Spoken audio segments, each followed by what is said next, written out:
Peace and blessings to all. This is my final assignment, and I will be sharing what I've learned and takeaways, what I've learned from this course and takeaways from exercise 45 to 52 and the bonus chapters. First, I must say that I am very grateful for the opportunity to do both Homiletics 1 and Homiletics 2. It has helped me to evaluate my preaching ability and realize that this is one of the weak areas in my ministry. In the past, my focus have always been on teaching metaphysics and sharing my stories which related to the topics. And the audience always responded positively.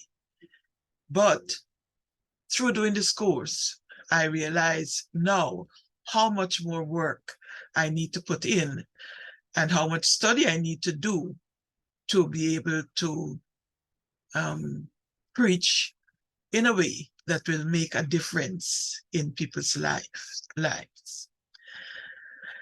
I plan on going through the material at a slow pace and to practice. The most challenging aspect for me is not looking at my notes when I'm giving my talk.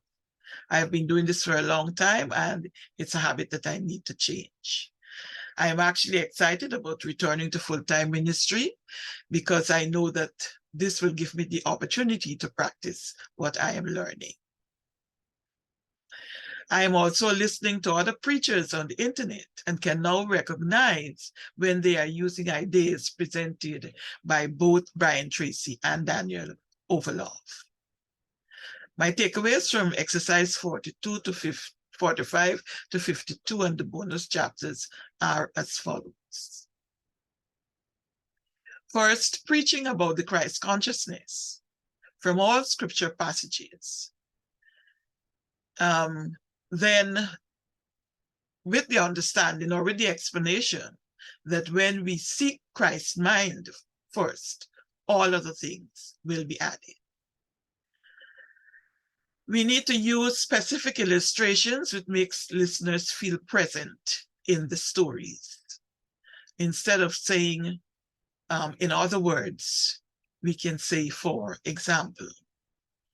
We need to land smoothly in our conclusion, and we can do this by ending with a story, reciting a poem, by challenging our audience and encouraging them.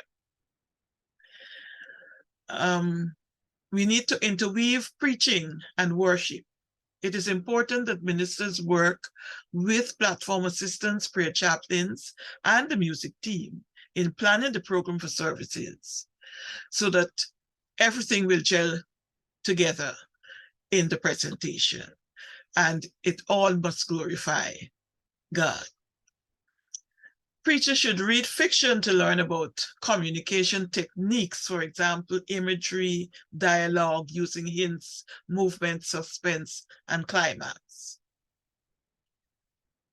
We should also gain an understanding of the culture of the communities in which we serve.